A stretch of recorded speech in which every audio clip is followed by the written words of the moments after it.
Pamela Ashcroft here. I haven't done a video in a while because I'm studying for a coaching course to be a life coach.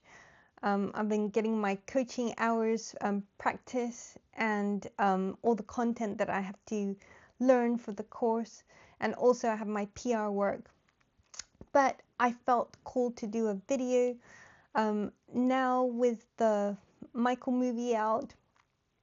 I wanted to share my experiences as a Michael Jackson fan. Now that I've seen a lot of content out there and spiritual content with people channeling Michael and sharing their perspectives, I've seen different things like he was a earth angel. He was absolutely a high vibe being. But also, one perspective that I resonated with was that he was from the future. He was from the new Earth, and that makes sense. He was really pure. He was really innocent, and he did things like have children sleep in his bedroom, which, by the way, was 2 stories, because he didn't have the mind that some people have in this earth. He was so innocent and pure that doing something harmful to a child was nowhere near his. It wasn't who he was. I wanted to share some personal experiences I've had as a Michael Jackson fan that I'm very grateful for. Like I did, I have this earth experience for moments like the ones that I'm going to share. So first, I went to Neverland twice. What happened was I was with a man who was a Michael Jackson impersonator.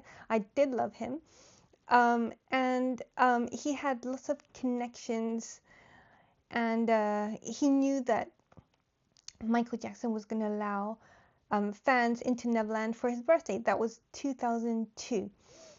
And the day before his birthday, there was like six of us.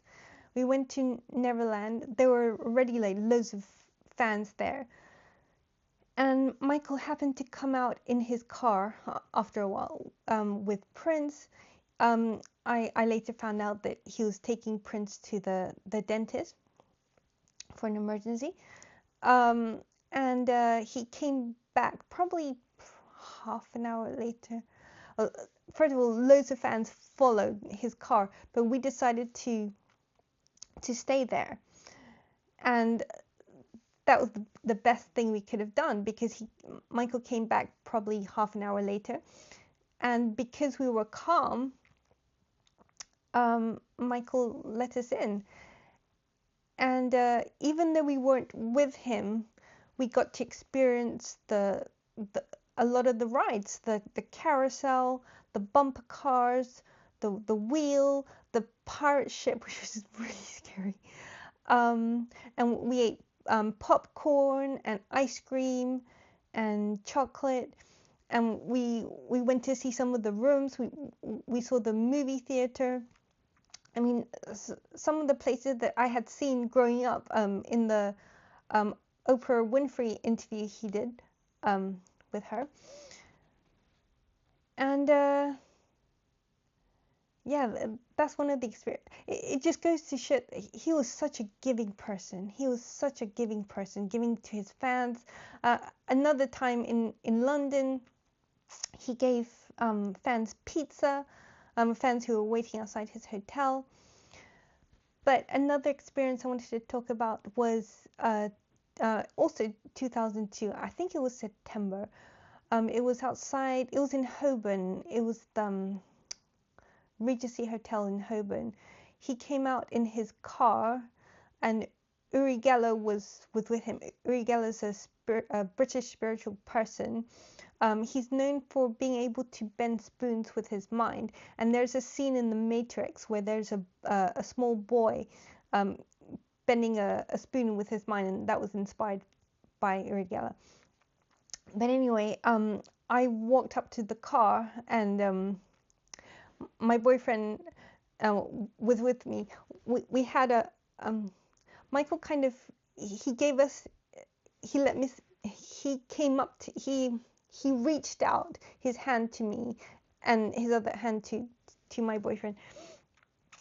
I was holding his hand, and I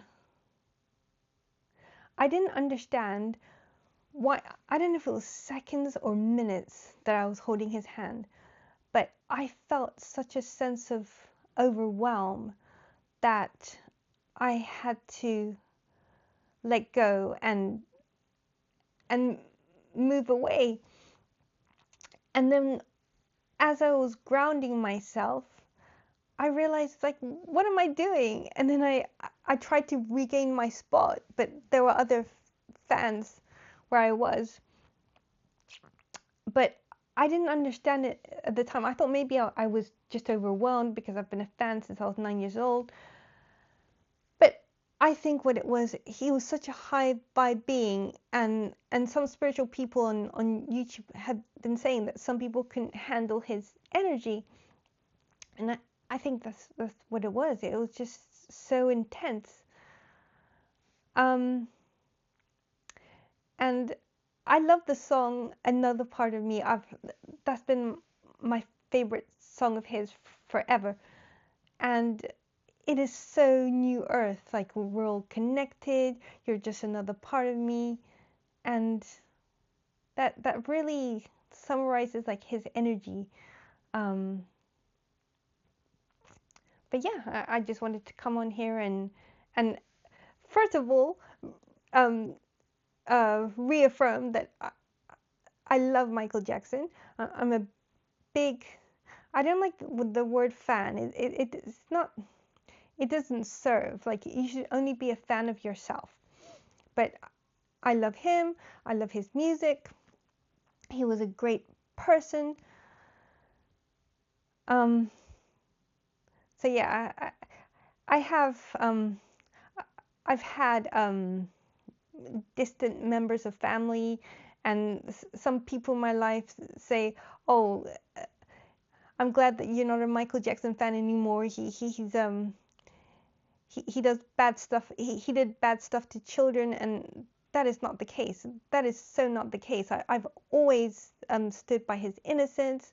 There's even a photo of me stood with a banner in the Royal Courts of Justice in Westminster, supporting him during his allegations. So not at all. So I hope you've enjoyed this video. Until next time, bye.